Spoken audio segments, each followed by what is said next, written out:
नमस्कार मित्रों। आज रामनवमी है। भगवान राम के अवतरण की तिथि,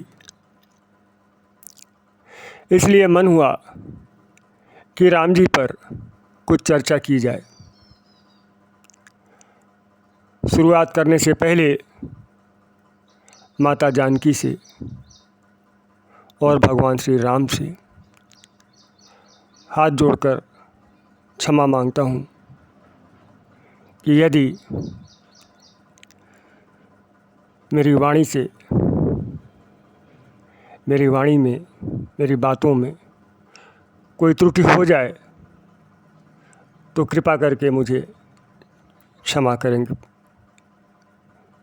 हे माता जानकी, हे राम जी, जाने अनजाने मुझसे कुछ गलती हो जाए तो कृपा करके मुझे क्षमा कर दीजिएगा। मित्रों, भारत के लोगों को यह बताने की आवश्यकता नहीं है कि राम जी कौन है। वे भगवान विष्णु के 7वें अवतार हैं। उनके बाद कृष्ण जी हुए 8म अवतार, 8वें अवतार। राम और कृष्ण के अवतारों में प्रमुख अंतर ये है कि कृष्ण जी ने जहाँ स्पष्ट रूप से अपने को अवतार घोषित किया, उन्होंने स्पष्ट रूप से अपने को ब्रह्म कहा, वहीं राम जी ने कभी ऐसा नहीं किया। वे एक आदर्श मानव के रूप में जीवन जिए और जीवन के भिन्न भिन्न क्षेत्रों में आदर्शों की स्थापना किए। आदर्श पुत्र, आदर्श भ्राता, आदर्श मित्र, आदर्श शिष्य, आदर्श पति, आदर्श राजा। जीवन के जिस भी क्षेत्र में जो भी भूमिका उन्होंने निभाई, उसमें उन्होंने आदर्शों और मर्यादाओं की स्थापना की। जबकि कृष्ण जी ने स्पष्ट रूप से कहा कि हाँ, हैं वे ब्रह्म, हैं वे ईश्वर। उन्होंने स्पष्ट रूप से घोषणा करते हुए अर्जुन से कहा, हे अर्जुन, सर्वधर्माणां परित्यज्य मामेकं शरणं व्रज। तुम सभी धर्मों का परित्याग करके मेरी शरण में आ जाओ। भगवद गीता में ऐसे अनेक श्लोक हैं जिनमें कृष्ण जी अपने को स्पष्ट रूप से ईश्वर घोषित करते हैं। अध्याय 7 श्लोक 7 में वे कहते हैं, हे धनंजय, मेरे से बढ़कर इस जगत का दूसरा कोई किंचित मात्र भी कारण नहीं। जैसे मणियाँ सूत के धागे में पिरोई होती हैं, वैसे ही ये संपूर्ण जगत मेरे में ओतप्रोत है। इसी तरह अध्याय 7 श्लोक 26 में वे कहते हैं, हे अर्जुन, पूर्व में व्यतीत हुए और वर्तमान में स्थित और भविष्य में होने वाले सभी प्राणियों को मैं जानता हूँ, परंतु मुझे कोई भी पुरुष नहीं जानता है। अध्याय 9 श्लोक 7 में वे कहते हैं, हे कौन्तेय, कल्पों का क्षय होने पर संपूर्ण प्राणी मेरी प्रकृति को प्राप्त करते हैं और कल्पों के आरंभ में मैं पुनः उनकी रचना करता हूँ। सरल ढंग से कहें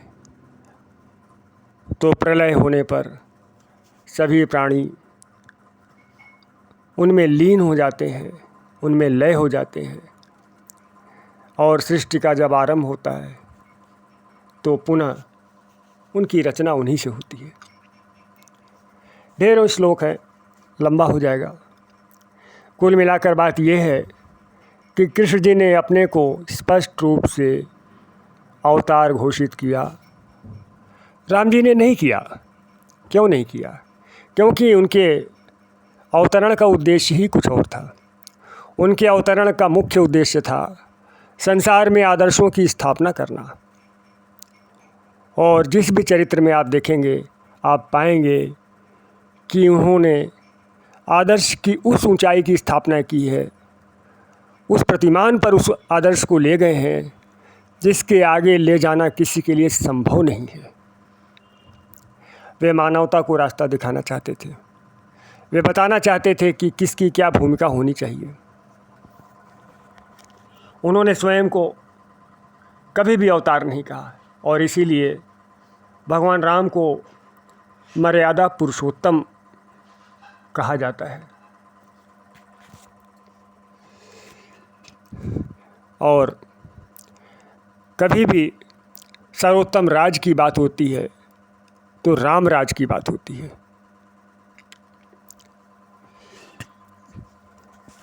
आप कभी भगवान कृष्ण को देखिए, जो उनके चित्र हैं उनको देखिए।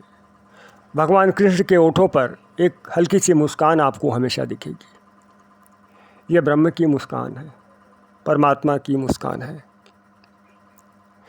वे हमेशा शांत होते हैं, मुस्कुराते रहते हैं, और मुस्कुराते मुस्कुराते ही अपनी इस मुस्कुराहट से ही बड़ी बड़ी घटनाएं घटित कर देते हैं।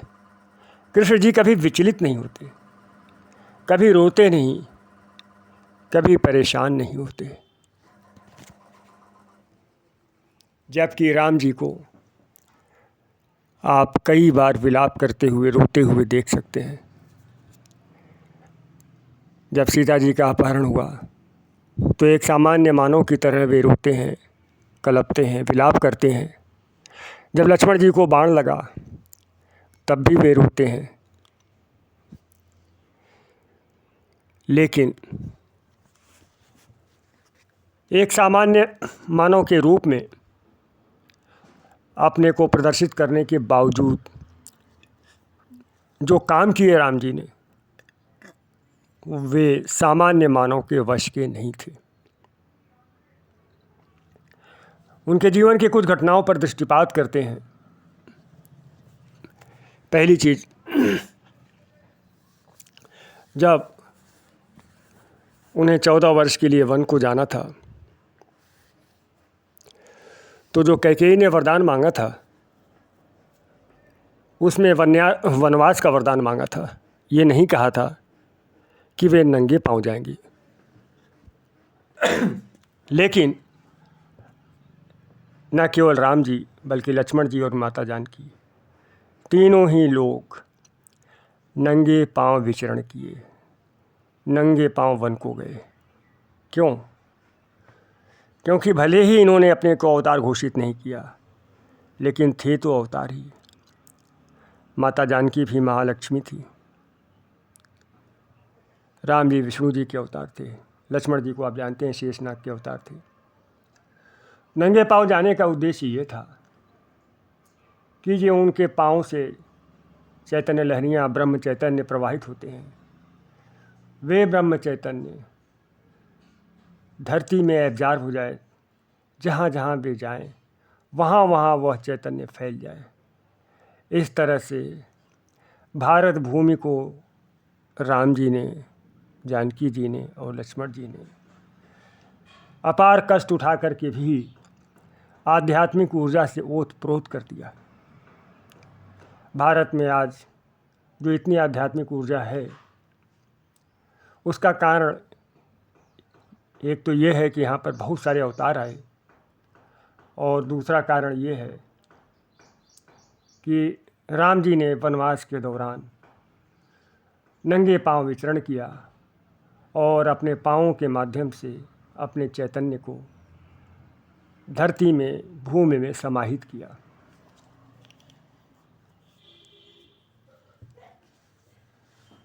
मित्रों,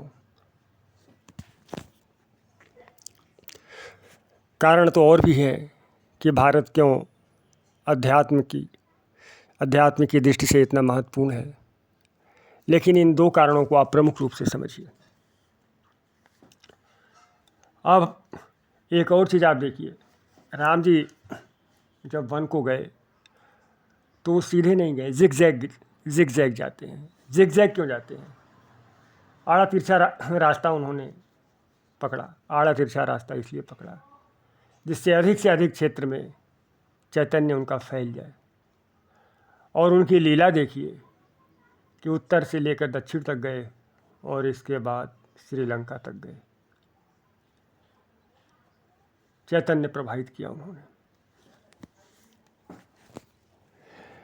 अब राम जी का जीवन देखिए आप। कभी कभी आप सुनते होंगे Alexander the great, Napoleon the great.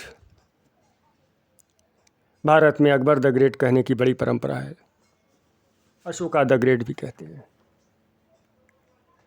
लेकिन यदि आप राम जी की उपलब्धियों को देखें, उनके कार्यों को देखें, तो यही कहना पड़ेगा, Rama the great, Rama the great, Rama the great. न तो अलेक्जेंडर द ग्रेट, न तो नेपोलियन द ग्रेट, न तो अकबर द ग्रेट और न ही Ashoka the great, Rama the great. कैसे? अलेक्जेंडर को देखिए, सिकंदर को देखिए, उसकी ग्रेटनेस एक धोखा है, एक छलावा है। क्या दिया सिकंदर ने दुनिया को? क्या दिया? लूट पाट, हत्या, हिंसा, दुष्कर्म, आगजनी, प्रताड़ना, ये दिया। संसार को जीत करके संसार पर शासन करना चाहता था, संसार पर आधिपत्य स्थापित करना चाहता था। जहाँ जहाँ जाता था आग की एक रेखा खींचता था, जहाँ जहाँ जाता था एक अग्नि रेखा खींचता था। जहाँ जहाँ गया वहाँ वहाँ विवाह करता गया, स्त्रियों के साथ दुष्कर्म करता गया।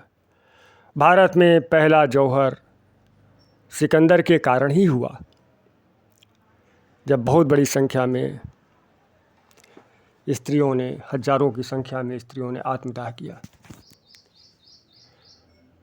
तो सिकंदर की कोई ऐसी उपलब्धि नहीं है, न ही कोई वैसी उसकी विजय है जैसी कि दिखाई जाती है। उस पर अलग से चर्चा करेंगे।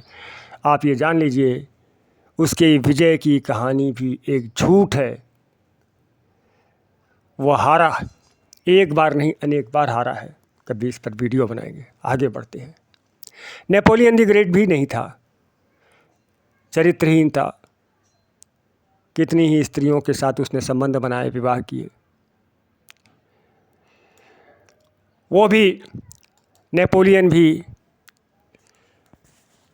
कामनाओं से भरा हुआ था, अधिक से अधिक प्राप्त करना चाहता था, अधिक से अधिक जीतना चाहता था, अधिक से अधिक भोगना चाहता था। क्या है उसके चरित्र में महानता?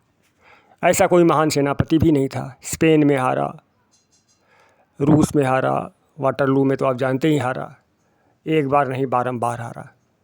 ऐसा कोई महान सेनापति भी नहीं था। अकबर की बात करें तो अकबर का तो उस पर भी अलग से ही बात करेंगे, नहीं तो वीडियो लंबा हो जाएगा। लेकिन आप जानते हैं कि अकबर की भी भारत के लिए क्या उपलब्धि रही है। क्या किया अकबर ने? कितने लोग मारे गए, अकारण निर्दोष मारे गए। कितने जौहर हुए अकबर के कारण। कितनी स्त्रियों की लाज लूटी अकबर के कारण। कितनी स्त्रियों से ज़बरदस्ती विवाह किया उसने, राजपूत नीति, ये नीति, वो नीति करके, अकबर के कारण। अकबर ने क्या अच्छा किया। और अशोका द ग्रेट की बात करें तो वह भी इतिहास हमारे सामने है। कलिंग की विजय हमारे सामने है। वो महान राजा भी नहीं सिद्ध हुआ, महान शासक भी नहीं सिद्ध हुआ अशोक। अशोक के द्वारा की गई गलतियों के कारण आगे चल करके मौर्य साम्राज्य का पतन हो गया। अब जरा राम जी के बात कीजिए। यदि आपको ग्रेटनेस देखनी है तो राम जी को देखिए। राम जी पैदल चलते हैं वन को। क्या है उनके पास? सेना के नाम पे उनके पास है क्या है? शक्ति के नाम पर उनके पास क्या है? उनकी पत्नी है, उनके भाई हैं, वे हैं, कंधे पे धनुष, सिंगल धनुष। यही है उनकी सेना सारी। इसी सेना के सहारे वे अजेय रहे, जंगलों में भ्रमण करते रहे, राक्षसों के बीच घूमते रहे, राक्षसों का संहार करते रहे, अजेय रहे, इसी सेना के बल पर। उनकी ग्रेटनेस देखना हो तो देखिए, उस जमाने में उन्होंने समुद्र पर सेतु बांध दिया। आसान नहीं था उस समय। और क्यों बांध दिया? क्योंकि उनकी पत्नी का अपहरण रावण करके ले गया था। उनका चरित्र तो देखिए। अयोध्या के राज्य को वे ठोकर मार के आ गए थे। उसका अपने भाई के लिए, भरत के लिए अयोध्या का राज छोड़कर आ गए थे, लेकिन पत्नी के अपहरण को सहन नहीं किए और तन कर खड़े हो गए। ये उनका पत्नी प्रेम है। यदि प्रेम की बात करनी हो, यदि पतित्व की बात करनी हो, तो राम से बढ़कर आदर्श प्रेमी नहीं, राम से बढ़कर आदर्श पति नहीं। सीता जी को छोड़कर किसी अन्य स्त्री की उन्होंने कभी कल्पना भी नहीं की। कहाँ लगते हैं अकबर, कहाँ लगते हैं अशोक, नेपोलियन, कोई भी कहाँ लगते हैं। उनका चरित्र तो देखिए। और सीता जी का अपहरण हो गया तो उसके लिए चुप नहीं बैठे, लड़ गए रावण से, जबकि रावण उस समय विश्व का सबसे शक्तिशाली शासक था। और राम जी अपने भाई के साथ धनुष लेकर के नंगे पांव वन में विचरण कर रहे थे। लेकिन उनका नेतृत्व क्षमता देखिए, उनकी नेतृत्व क्षमता देखिए, उनका सेनापतित्व देखिए। उन्होंने बानरों को, इनको बानरों को, भालुओं को, स्थानीय जनजातियों को, जो भी वहाँ के थे, उनको मिला करके सेना तैयार की और इस सेना के सहारे रावण की लंका लगा दी। इतने शक्तिशाली रावण को पराजित कर दिया, पराभूत कर दिया। कहाँ लगते हैं ये लोग? ये लोग तो बड़े बड़ी सेनाओं वाले थे, बड़े बड़े राज्य वाले थे। अकबर के पास राज्य था, नेपोलियन के पास राज्य था, सिकंदर के पास राज्य था, अशोक के पास विशाल राज्य था। लेकिन रामचंद्र जी के पास तो कोई राज्य नहीं था। वो तो बिना राज्य के भ्रमण कर रहे थे। और इसके बाद भी उन्होंने वह कार्य किया जिसकी कल्पना भी नहीं की जा सकती। न केवल समुद्र पर उन्होंने सेतु बांधा, बल्कि विश्व के सबसे शक्तिशाली शासक, सबसे शक्तिशाली योद्धा को बुरी तरह से हराया और उसका संहार कर दिया। ये क्षमता जो राम जी में थी, क्या वो उन्हें ग्रेट सिद्ध नहीं करती? इस ग्रेटनेस के आगे कौन कहाँ लगता है? सब के सब कहीं न कहीं हारे हैं, सब के सब कहीं न कहीं हारे हैं। अशोक की अगर बात होती है तो अशोक के लिए ज़रूर कहा जाता है कि उसने केवल कलिंग का एक युद्ध किया। ठीक है, कोई बात नहीं, केवल कलिंग की विजय की, लेकिन चरित्र में कहाँ लगता है? और फिर अशोक के पास तो बहुत बड़ी सेना थी, राम जी के पास कहाँ थी? तो जिस तरह से उन्होंने पशुओं को, बंदर भालू को, आदिवासियों को इकट्ठा करके रावण पर विजय प्राप्त की। और आप उनकी क्षमता तो देखिए, जटायु जैसा गिद्ध भी उनके लिए सैक्रिफाइस कर रहा है। एक से एक पशु पक्षी उनके लिए सैक्रिफाइस कर रहे हैं। आप उनकी क्षमता तो देखिए। इस क्षमता के आगे कहीं कोई नहीं लगते। अब चरित्र की बात अगर देखनी हो तो रावण को पराजित करने के बाद उन्होंने ना तो उसके राज्य का लोभ किया, ना उसके धन का लोभ किया, लंका के धन का लोभ किया, ना वहाँ की नारियों का लोभ किया। विभीषण का राज तिलक किए और चलते बने। इन लोगों को देखिए आप, नेपोलियन को देखिए, सिकंदर को देखिए, ये लोग कितने लोभी थे, कितने कामी थे ये लोग। अकबर को देखिए, स्त्रियों के लोभी ये, राज्य के लोभी ये, धन के लोभी ये। और भगवान राम कितने निष्प्रिय थे, अपनी पत्नी को लेने गए थे और अपनी पत्नी को लिवाए और चलते बने। चाहते तो लंका तो उनके पैरों में था, लंका पर विजय कर चुके थे, लंका को अपने राज्य में मिला लेते, लेकिन उन्होंने ऐसा नहीं किया। विभीषण का तिलक किए और चलते बने। आते समय विभीषण ने कहा, हे भगवान, आपने सेतु बना दिया है, अब भारत के राजा इस सेतु पर आएंगे, इस सेतु के द्वार पर चढ़ के आएंगे और जब चाहे तब लंका पर विजय कर लेंगे। लंका की सुरक्षा खतरे में है। राम जी ने कहा, चिंता ना करो विभीषण, और उन्होंने धनुष की नोक से एक स्थान पर उस सेतु को तोड़ दिया। वह स्थान आज भी धनुषकोडी कहलाता है। आगे देखिए, जब वे राजा बने तो राजत्व का जो आदर्श उन्होंने स्थापित किया वह अप्रतिम था। इस आदर्श की स्थापना के लिए उन्होंने यहाँ तक कि अपनी पत्नी सीता को भी निष्कासित किया। लेकिन इसका मतलब ये नहीं कि वे आदर्श पति नहीं थे। ऐसा आरोप लगाने वाले उन्हें जानते ही नहीं, उन्हें समझते ही नहीं। सीता से उनका प्रेम कितना अप्रतिम था। सीता जी के वियोग में वे किस तरह से दुखी रहे, किस तरह से उन्होंने सादा जीवन व्यतीत किया, भूमि पर सोते रहे। और जब अश्वमेध किए तो ये हुआ कि पत्नी चाहिए यज्ञ करने के लिए, तो उन्होंने सोने की सीता बनाई, लेकिन विवाह दूसरा नहीं किया। एक पत्नी व्रत के रूप में उन्होंने जीवन व्यतीत किया। तो चाहे आदर्शों की बात हो, चाहे योग्यता की बात हो, नेतृत्व क्षमता की बात हो, संगठन कर्ता की बात हो, सेनापति के रूप में हो, हर रूप में जो ग्रेटनेस राम में है, उसके आगे ये Sikandar the great, Napoleon the great, Akbar the great, Ashoka the great ये कहीं लगते नहीं हैं। इनके ऊपर तो ग्रेटनेस उड़ाई गई है, थोपी गई है, लेकिन राम जी वास्तव में ग्रेट थे। जब भी ग्रेटनेस की बात हो, जब भी ग्रेट की बात हो, तो कहिए Rama the great, Rama the great, Rama the great.